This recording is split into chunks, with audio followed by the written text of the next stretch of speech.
School Beni पढ़ने के लिए श्रावित विधायक हो गए। विनोद राज झा बेनीपट्टी के लिए श्रावित विधायक हो गए। इस बार जनता ठान चुका है कि इनको जड़ से उखाड़ फेंकना है और श्राप मुक्त होना है।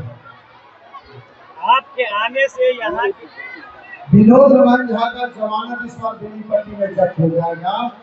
यह इनको समझ लेना चाहिए। जनता बिल्कुल इसके लिए तैयार है। जनता ने ठाना है इस बार कि बेनीपट्टी के बेटा अवध किशोर झा को ही विधायक बनाना है और बाहरी को यहाँ से भगाना है। बहरिया भगाओ, बेनीपट्टी के बेटा को बेनीपट्टी का विधायक बनाओ, यह हमारा पहला नारा भी था और जो बहुत ज्यादा वायरल और बहुत ज्यादा उसको शेयर भी लोगों के द्वारा किया गया था। विनोद राजा बुरी तरीका से इस बार हारेंगे, इसकी गारंटी जनता दे चुकी है। जनता वह जान चुकी है कि विनोद राजा सिर्फ अपने और अपने फायदे के लिए बेनीपट्टी का विधायक बन रहे हैं। बनका उनका अस्तित्व बेनीपट्टी में इस बार जीरो होने जा रहा है। जी, यहाँ के लोगों ने ठाना है कि इस बार बाहरी भगाओ और घर का बेटा लाना है, विधानसभा का लड़का है।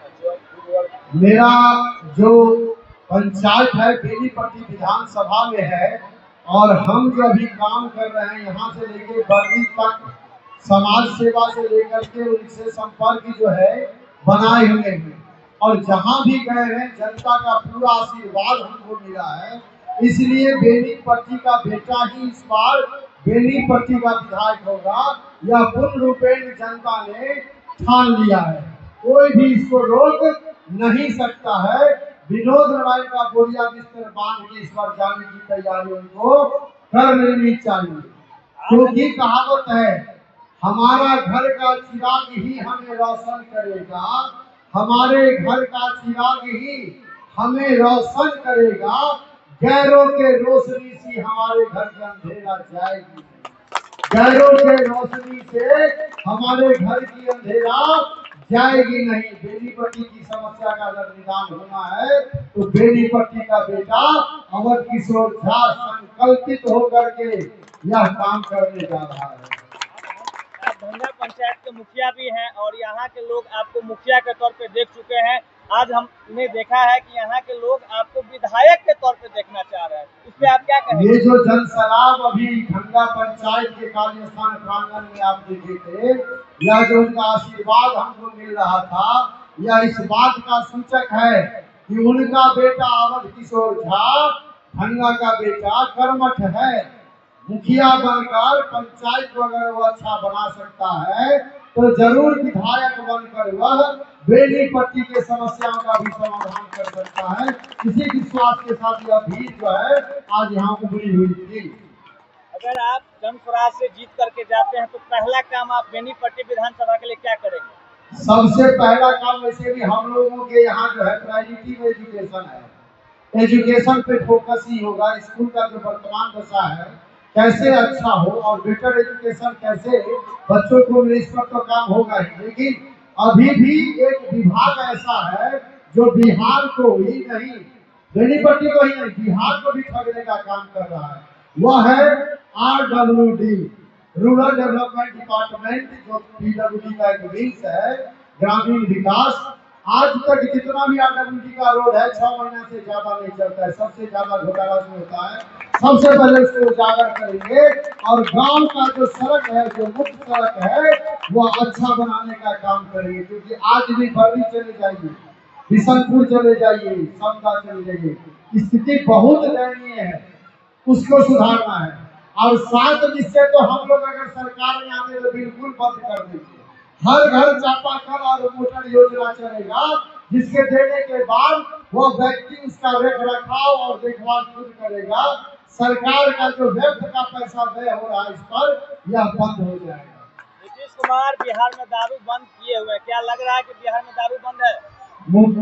नीतीश कुमार का जो स्थिति है, एक पैर केले के छिलका पर है और एक पैर कब्र में है। कभी भी वो लेट सकते हैं उस कब्र में, लेकिन कुर्सी का मोह उनसे जा नहीं रहा है। दारू बंद की जो बात करते हो, मुंगेरी लाल का हसीन सपना पूरे बिहार वासी को दिखा रहे हैं। पूरे बिहार वासी को वो मुंगेरी लाल का एक हसीन सपना धारावाहिक के लोग दफ्तर में देखते थे, वही वो दिखा रहे हैं। दारू कहीं बंद नहीं है, हर जगह दारू उपलब्ध है, जब चाहिए तब उपलब्ध है। सरकार का सिर्फ 28% जीडीपी का लॉस नीतीश कुमार कर रही है। इसके बदले में सब्जी का दाम, दाल का दाम, पेट्रोल का दाम, डीजल का दाम बढ़ा करके जनता का शोषण जो है वो हो रहा है। आए दिन बिहार में घटना होते जा रही है, जगह जगह पे हत्या, लूट, बलात्कार, ये सब देखने को मिल रहा है, तो इससे आप क्या कहेंगे? नीतीश राज में और कुछ हुआ या नहीं हुआ, अफसरशाही बहुत हाई हो गई है और अफसरशाही का ही नतीजा है कि उसका प्रशासनिक विंग्स जो है बिल्कुल धाराशाही है। एक भी अफसर, एक भी व्यक्ति उनके बातों को जो है अमली पे जामा पहनाने का काम नहीं कर रहा है। वो बोलते हैं, वो धरातल पर उतरता नहीं है। प्रशासनिक स्तर पर ये बिल्कुल फेल्योर है और अभी जो स्थिति है वह बिहार में पुनः जंगल राज के आगमन का आगाज है। पुनः जंगल राज आ चुका है।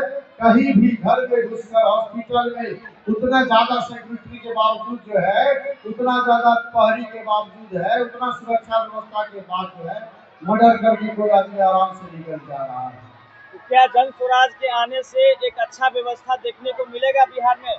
बिल्कुल, हमारा विजन ही है बिहार बदलाव, और बिहार में बदलाव तभी होगा जब हर पॉइंट पर हम लोग अच्छा काम करेंगे, और अगर नहीं काम करते हैं तो सरकार हमें यहाँ से भेजने का भी काम कर सकती है। हमेशा से प्रशांत किशोर जी अपने मुद्दा में रखे हुए हैं, बेरोजगारी भगाने की बात कर रहे हैं, बेरोजगारी को दूर करने की बात कर रहे हैं और साथ ही पलायन रोकने की बात कर रहे हैं। तो क्या आपकी सरकार बनती है तो पलायन रुक जाएगी? पलायन वो चीज नहीं है जिसको तुरंत पिंजरे में बंद कर दिया जाए। पलायन को कम किया जा सकता है तत्काल में। जैसे 50% पलायन तो छठ के बाद ही बंद हो जाएगा अगर हमारी सरकार आती है। 15,000 और 20,000 तक कमाने वाला युवा बिहार से अब बाहर नहीं जाएगा। अपमान और जिल्लत सहने वाला युवा अब बिहार से बाहर नहीं जाएगा। हमारा सरकार पूर्ण रूप में उसके लिए रोजगार की व्यवस्था करेगी। उसके लिए या तो पूंजी निवेश के माध्यम से उसको रोजगार दिया जाए, या उसको रोजगार जो होता है इंडस्ट्री और उद्योग लगा कर दिया जाए।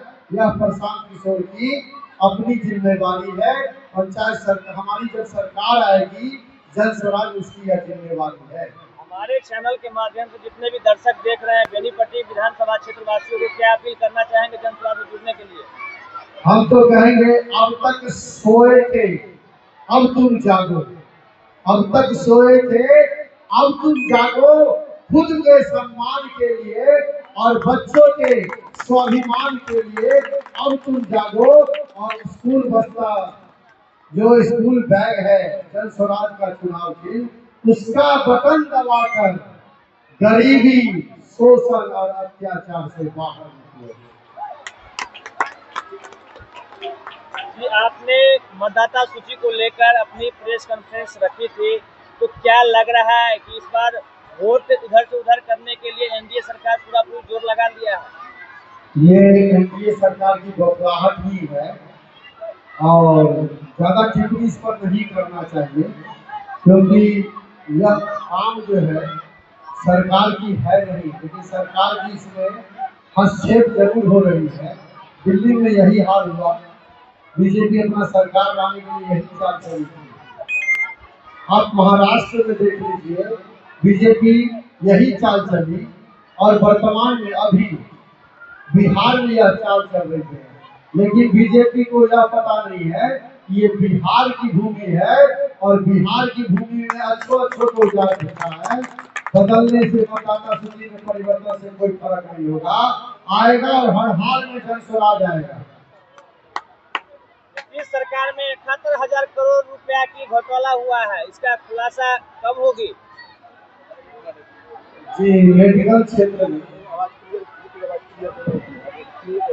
इसमें आएगा, इससे आएगा।